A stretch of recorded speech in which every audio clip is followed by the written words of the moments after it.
It's no secret that the city of Oakland is a tough town. In fact, it's known as the toughest in the West Coast. But through its rough reputation, it is also a world-class city with every walk of life represented. This episode is a testimony not only to that fact, but it's my tribute to my hometown. Welcome to On the Scene with Deen. I'm your host, Deen the Cocktail Making Machine. I've been in the hospitality business, specifically as a bartender, for the last 25 years here in the Bay Area. In this series, I hope to spotlight some of the gems sometimes overlooked in our respective communities. And in Oakland, you can find the best food, the best people, and the best vibes in the Bay Area. Come with me on a journey to explore some of the hidden gems of Oakland, also affectionately referred to as the O.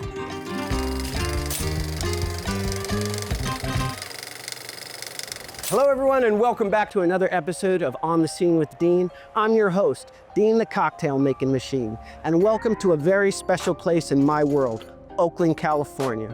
Specifically, we are in the Jewel Box neighborhood of Oakland, California, right here on the corner of 40th and Broadway. This neighborhood known as the Jewel Box is unique because it is surrounded by Pill Hill on one side, around the corner from Temescal, just down the way from Lower Rock Ridge, and it really is a jewel box of sorts. And in that jewel box, you're bound to find treasures.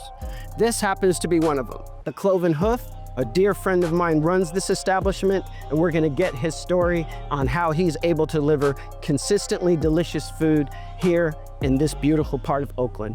Come with me, everybody. Welcome back to Deen on the Scene.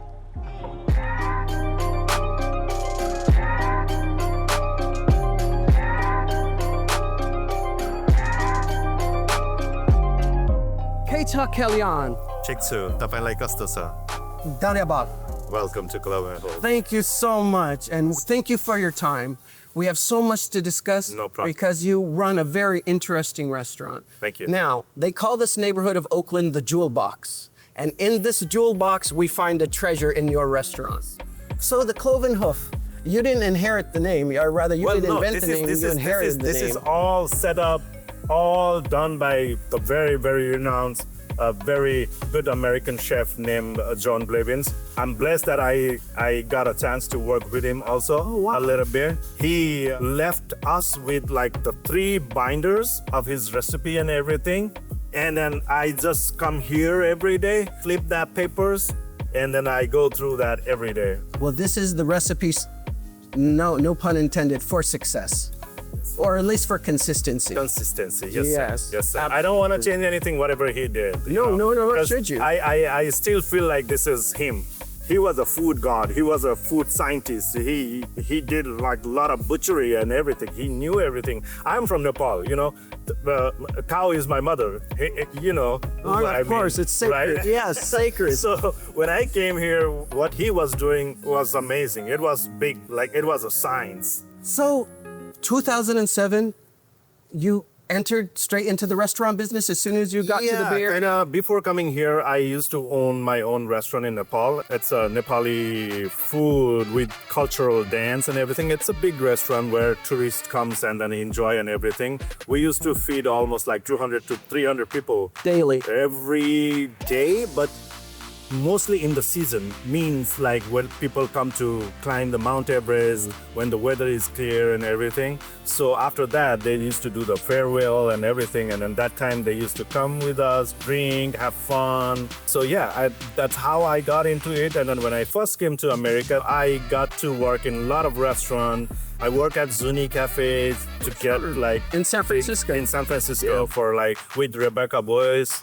I am very blessed that I get a chance to work there. After that, I got another opportunity to work at Gap Corporate, where we have to feed like 1,500 people every day. So we rotate, like everyone is the chef or the in charge of the station. And that station could be saute or grill or oven, or it could be anything. So versatility you have. Versatility. That's how I came up with like, oh, okay, so this is what I'm gonna do. So I wanna my future plan is also with the Clove and Hoof, I want to do just like that because my kitchen is big. It can support that variety. It can support that variety. I probably want to come up with the pizza oven, you know? Oh, and then I have everything ready there, saute to grill to fryer. I have everything. So I might come with the pizza oven or like the salad bar or something. So you were building your chops through the restaurant business. That's the plan, but you never know.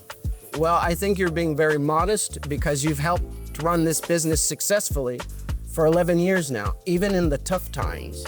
And I gotta ask you, what's the secret to your longevity? You've been here 11 years. I'd like you to be here another 11 years and another 11 after that. Thank you. What's your secret?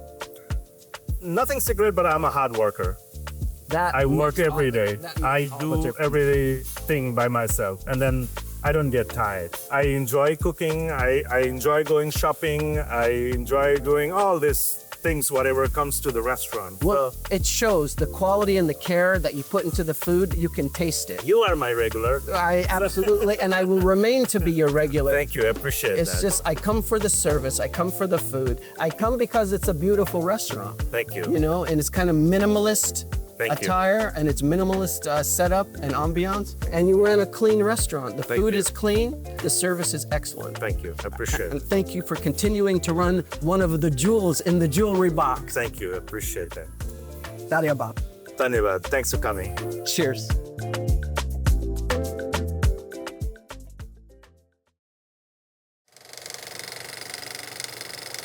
Hello, everyone, and welcome back to another episode of Deen on the Scene. I'm your host, Deen, the cocktail making machine, and we are in uptown Oakland, between Franklin and Broadway on 15th Street, at the restaurant of a dear friend of mine, an entrepreneur here in Oakland, California. We are at Minto's Jamaican Restaurant and Bar, everything Rastafari. Mr. Minto has a very interesting story, and I'd love for him to share it with you today. Not only is he an accomplished businessman, but he is also a crown in the community of Jamaicans and West Indians in the Bay Area, and he provides excellent quality food and service to all his patrons. And the man is just like the embodiment of what I would call the humble lion here in the concrete jungles of Oakland. Come on, everybody, let's meet this unique individual and let's hear his story. Welcome to another episode of Deen on the Scene. This is my favorite restaurant in Oakland, Minto's Jamaican Restaurant and Bar, everything Rastafari.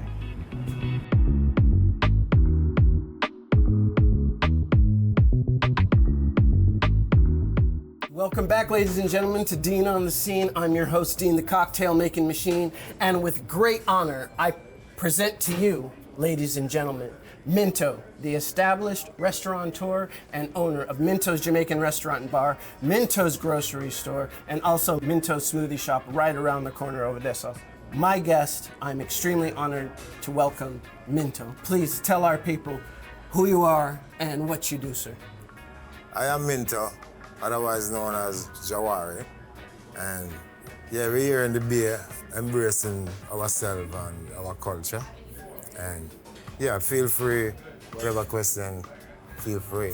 More than anything, I want to thank you for your time, because I know you were probably the busiest man in Oakland. Can you tell us a little bit about your history? Which part of Jamaica do you come from?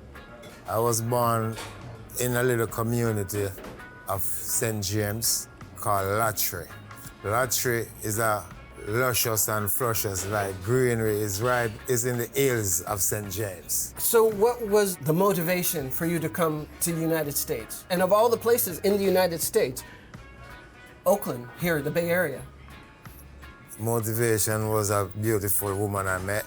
We met in Montego Bay and we've been communicating and, you know, we fall in love with each other and she invited me to California. Let love come and let love stay, as they say. As they say. I love it. So out of this love venture, you come to the Bay Area. You come to Oakland. To the Bay, straight to Emerald. How did you become the entrepreneur that you are? You have a mind for business, obviously. I could give some to my credence to my dad. Cause my dad, you know, we grew up come see he owned his bakery and his bar in Montego Bay, and his bakery used to call Top Taste Bakery. What was your first venture here in Oakland? Because I know you're busy with several businesses. Well, I came here, as I said, we came with nothing. My first job was making jewelries. Jewelry. And Like these are called itrates I trade. and necklaces from beads. And I carve like wood. So I would do those and take those to the flea market, the same flea market, Ashby the Flea Ashby Market? Flea Oh Market. man, legendary. And I'm talking about like 18 years ago. So 20 years Rasta, ago. you were a craftsman, a jewelry craftsman. Yes, those are my crafts. And Those- this is like culture you brought with you from Jamaica. Yes, sir. That's the first thing I ever launched out. So I you're- started in the flea market. Introduction to business here in the United States, in the Bay Area, was your humble beginnings in the Ashby Flea Market. Yes. As one of the jewelry vendors. Jewelry friendly, and then I incorporate my music with it. We go from the music and the jewels to like clothes and craft from, you know. So Same for the before. flea market, I get a location in 4040. Okay, that was next door. right beside next Okay, door. okay. Right. So that's where I incorporate with a Rasta virgin of mine with him, Abba Zero and Abba Yahuda. They was doing a African store, like an African gift shop. I think they were closed for a while. And then when I see they closed, I approached them and said, you know, I could use that spot. So if you let me in, I pay the rent, and you know, that's how they let me in. So they gave you the space to They expand. give me the space to expand. Which came first, this The restaurant, market came first. the market? There was an elder by the name of Arthur. He established that and he was getting out of it. I used to go to the store. When I you get as a there, customer. That's the first store I went to as a customer. Because I remember I tell my wife that if I can't get my food, I can't stay here. And she take me to that market. And that market, I could grab some stuff from it. So I was right there when Arthur was retiring and quitting. And I said, no, I got to continue this. And at that time, I couldn't afford it. Some potential buyers was signing up contract with him and thing until one day he called me and said, I must come and talk to him and his wife. When I went to talk to his wife said to me, he said, look, this is the arrangement. I'd rather a righteous person have this business than anyone. So we're gonna work with you with the offer you got. Give thanks to Auntie Joyce, because Auntie Joyce was Arthur's wife who really said that and recommend that.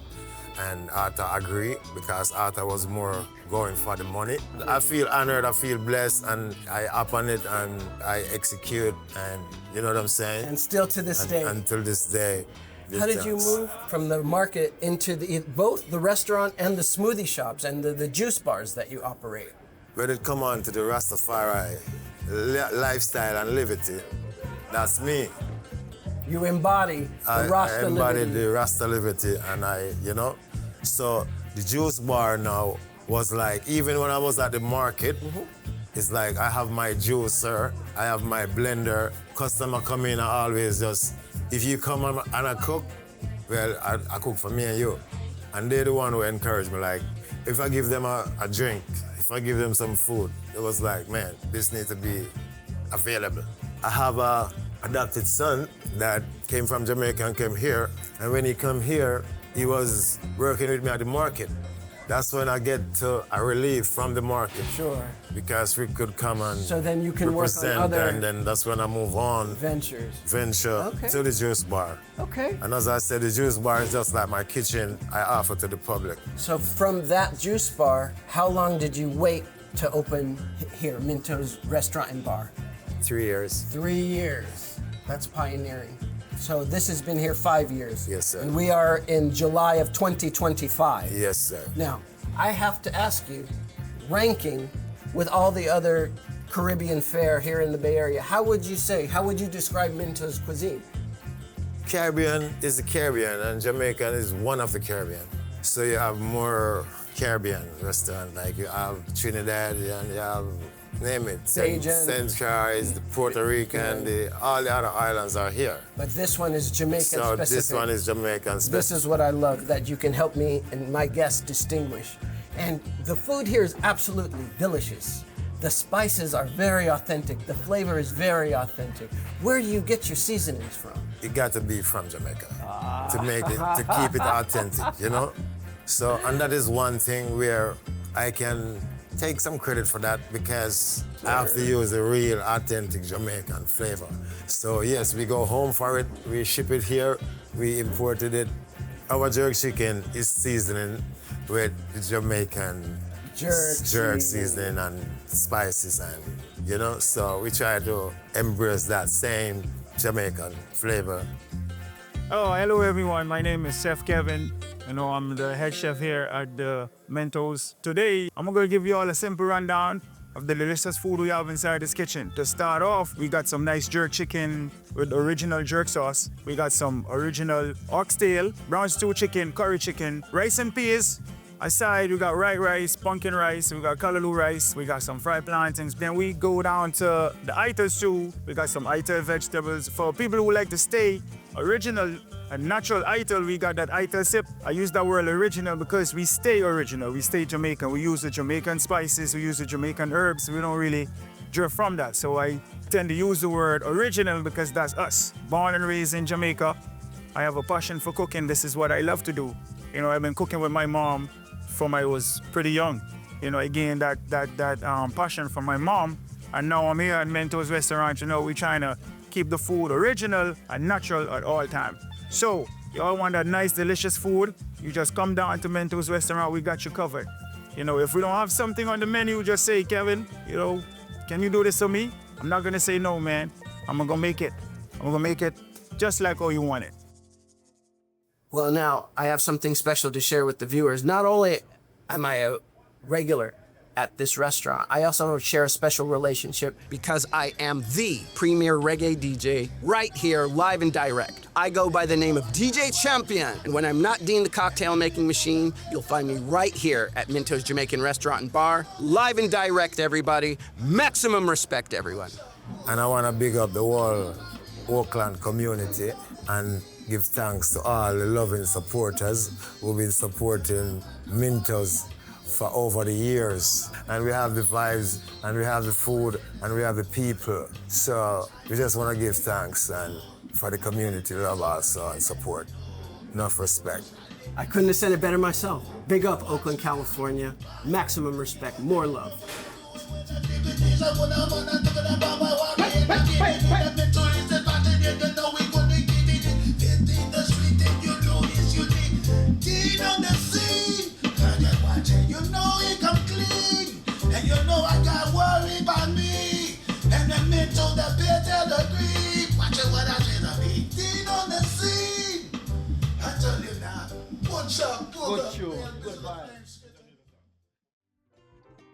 Well, everyone, that's a wrap for today. Thanks so much for coming along as we checked out some amazing restaurants. Make sure to like, subscribe, and drop a comment on where I should go next. Until next time, keep eating, exploring, and enjoying every bite. This has been On the Scene with Deen.